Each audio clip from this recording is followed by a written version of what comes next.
Election commission की ओर से दिल्ली विधानसभा चुनाव की तारीखें घोषित किए जाने से राष्ट्रीय राजधानी में सियासी जंग का विधिवत शंखनाद हो गया। नमस्कार, स्वागत है आप सभी का आपके अपने चैनल एनबीसी भारत पर। मैं हूं आपके साथ वेद प्रकाश मिश्रा। आइए समझते हैं कि दिल्ली का क्या है समीकरण। हालांकि अघोषित तौर पर यह लड़ाई पहले ही शुरू हो चुकी है। तीनों प्रमुख पार्टियां न केवल प्रत्याशियों का ऐलान कर चुकी हैं, बल्कि आरोप और प्रत्यारोप जैसी तीखी बयानबाजी का सिलसिला भी उसी रूप में चला रही है, मानो चुनाव प्रचार अभियान चरम पर पहुंच गया हो।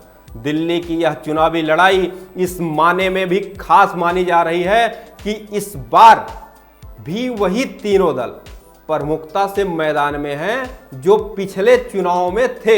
आम आदमी पार्टी के अस्तित्व में आने के बाद यहां तिकोना मुकाबला भी हो रहा है। यह अलग बात है कि इससे अपेक्षाकृत नई पार्टी एक बार वर्चस्व में स्थापित होने के बाद यहां अपनी पकड़ कमजोर नहीं होने दी है।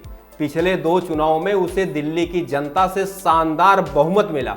नई और दो राज्यों में सत्तारूढ़ होने के बावजूद आम आदमी पार्टी ने आक्रामकता की शैली राजनीति से अपने अलग पहचान बनाई हुई है। इस आक्रामकता ने जहां आम आदमी पार्टी को नई धार दी है, वहीं अन्य दलों के साथ उसके संबंध को भी सहज सामान्य होने से रोका है। शायद यही वजह है कि बीजेपी तो आम आदमी पार्टी के खिलाफ पूरी ताकत से लगी हुई है। पिछले 27 साल से सूखा झेल रही बीजेपी इस बार किसी भी हाल में चुनाव को जीतना चाहती।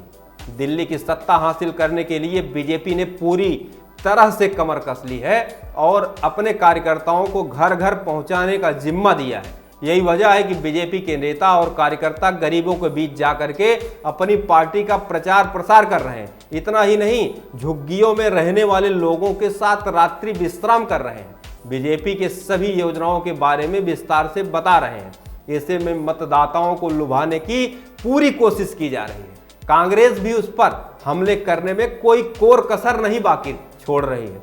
इससे खास बात सिर्फ यही है कि 6 महीने पहले हुए लोकसभा चुनाव में कांग्रेस और आप दोनों ही विपक्षी दलों के इंडिया ब्लॉक में शामिल थे और बीजेपी पर संयुक्त रूप से हमला कर रहे थे। जाहिर है उनके बीच की तीखी बयानबाजी इंडिया ब्लॉक के अंदर असहजता पैदा कर रही है और शिवसेना यूबीटी जैसे दल उनसे संयम बरतने की अपील भी कर चुके हैं।